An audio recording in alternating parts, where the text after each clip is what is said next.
নমস্কার বন্ধুরা, এখন আমি চিতই পিঠে করছি। তা এই বাটি 2 বাটি চালের গুঁড়ো নেবো, আর হাফ বাটি নেব ময়দা, আর এক বাটি দিয়ে দিলাম, আর হাফ বাটি দেব ময়দা।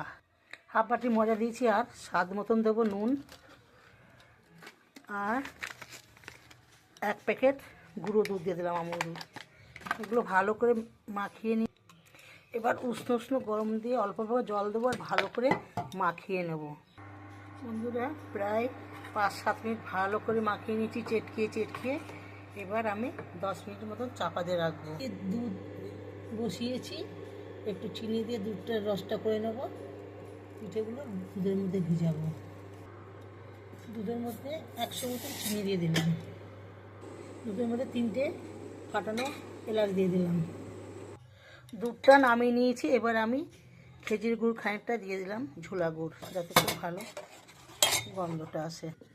বন্ধুরা দেখুন, পিঠে কি সুন্দর ফুলেছে, অনেকই তৈরি হয়ে গেছে। এই জন্য এটা দেখাচ্ছি। আমার বান্ধবী তৈরি করছে, আমার পাশে বসে আছে।